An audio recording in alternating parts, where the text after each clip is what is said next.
کہتے ہیں کہ ایک مرتبہ ایک گائے راستہ بھٹک کر جنگل کی طرف نکل گئی۔ ایک شیر نے اسے وہاں دیکھا تو شکار کے لیے اس کے اوپر جھپٹا، لیکن گائے بھاگنے لگی۔ شیر بھی اس کے پیچھے پیچھے بھاگنے لگا۔ آخرکار بھاگتے بھاگتے گائے ایک دلدلی جھیل پر پہنچ گئی۔ اس نے اس کے اندر چھلانگ لگا دی۔ شیر نے بھی اس کے پیچھے ہی چھلانگ لگا دی، لیکن شیر اس سے کچھ ہی فاصلے پر دلدل میں پھنس گیا۔ اب وہ دونوں ہی دلدل میں پھنس چکے تھے اور جتنا نکلنے کی کوشش کرتے تھے اتنا ہی پھنستے چلے جاتے تھے۔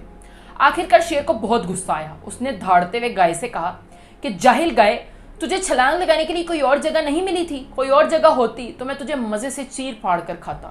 صرف تو مرتی، کم از کم میں تو زندہ رہتا، اب ہم دونوں مریں گے۔ یہ سن کر گائے ہنس کر کہنے لگی، اے شیر، کیا تیرا کوئی مالک ہے؟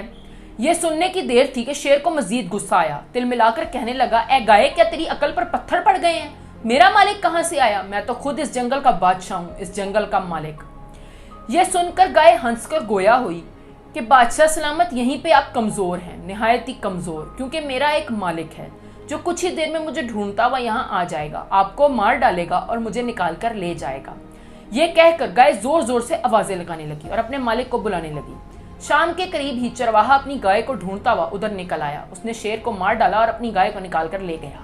آج ہم مسلمان بھی بالکل اس گائے کی طرح ہی بھٹک چکے ہیں اور شیر نما دشمن ہمارے پیچھے لگا ہوا ہے، جبکہ ہمارا بھی ایک مالک ہے جو زبردست اور حکمت والا ہے اور ہمیں ہر قسم کے دشمن کی سازش اور ظلم و بربریت سے نجات دلانے کی پوری قدرت رکھتا ہے۔